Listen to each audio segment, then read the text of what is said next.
The question is about diversification, and I've got a dual answer to that. If you are not a professional investor, if your goal is not to manage money in such a way as to get a significantly better return than the world, then I believe in extreme diversification. I mean, so I believe 98 or 99%, maybe more than 99% of people who invest should extensively diversify and not trade. So that leads them to an index fund type of decision with very low costs. Because all they're going to do is own a part of America. And they made a decision that owning a part of America is worthwhile. I don't quarrel with that at all. That is the way they should approach it, unless they want to bring an intensity to the game to make a decision and start evaluating businesses. But once you're in the business of evaluating businesses, and you decide that you're going to bring the effort and intensity and time involved to get that job done, then I think that diversification is a terrible mistake to any degree. And I got asked that question when I was at SunTrust the other day. And if you really know businesses, you probably shouldn't own more than 6 of them. I mean, if you can identify 6 wonderful businesses, that is all the diversification you need, and you're going to make a lot of money. And I will guarantee you that going into a 7th one is going to, rather than putting more money in your first one, it's got to be a terrible mistake. Very few people have gotten rich on their 7th best idea, but a lot of people have gotten rich on their best idea. So I would say that for anybody working with normal capital who really knows the businesses they've gone into, a 6 is plenty, and I'd probably have half of it in what I liked best. I don't diversify personally. I mean, I think diversification is, as practiced generally, makes very little sense for anyone that knows what they're doing. Diversification is a protection against ignorance. I mean, if you want to make sure that nothing bad happens to you relative to the market, you own everything. There's nothing wrong with that. I mean, that is a perfectly sound approach for somebody who does not feel they know how to analyze businesses.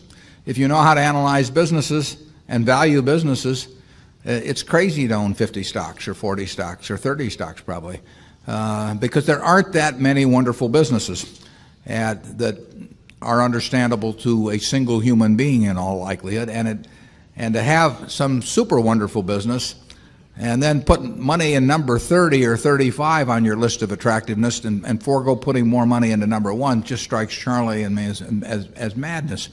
And it's conventional practice, and it may, if all you have to achieve is average, it may preserve your job, but it's a confession in our view that you don't really understand the businesses that you own. On a personal portfolio basis, I own 1 stock, but it's a business I know, and it leaves me very comfortable. So, do I need to own 28 stocks in order to have proper diversification? It'd be nonsense. And within Berkshire, I could pick out 3 of our businesses, and I would be very happy if they were the only businesses we owned and I had all my money in Berkshire. Now, I love it, the fact that we can find more than that and that we keep adding to it. But 3 wonderful businesses is more than you need in this life to do very well. And the average person isn't going to run into that. I mean, if you look at how the fortunes were built in this country, they weren't built out of a portfolio of 50 companies. They were built by someone who identified with a wonderful business. Coca-Cola is a great example. A lot of fortunes have been built on that. And there aren't 50 Coca-Colas.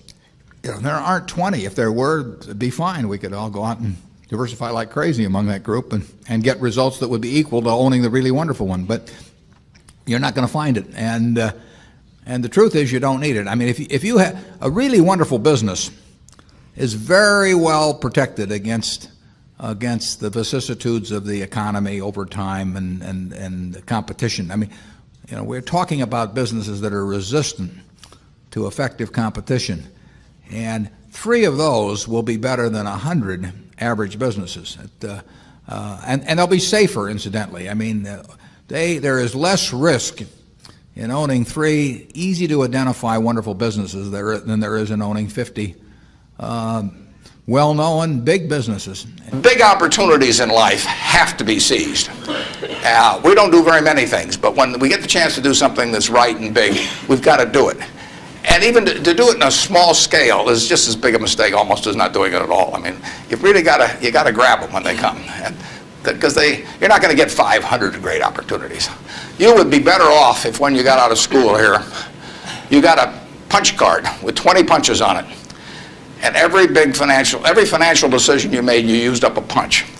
You'd get very rich because you'd think through very hard each one. I mean, you went to a cocktail party and somebody talked about a company, you didn't even understand what they did or couldn't pronounce the name, but they made some money last week and another one like it. You wouldn't buy it if you only had 20 punches on that card. There's a temptation to dabble, particularly during bull markets. In stocks, it's so easy. You know, it's easier now than ever because you can do it online. You know, just you click it in and maybe it goes up a point and you get excited about that and you buy another one the next day and so on. You can't make any money over time doing that. But if you had a punch card with only 20 punches, you weren't going to get another one in the rest of your life. You would think a long time before every investment decision, and you would make good ones and you'd make big ones. And you probably wouldn't even use all 20 punches in your lifetime, but you wouldn't need to.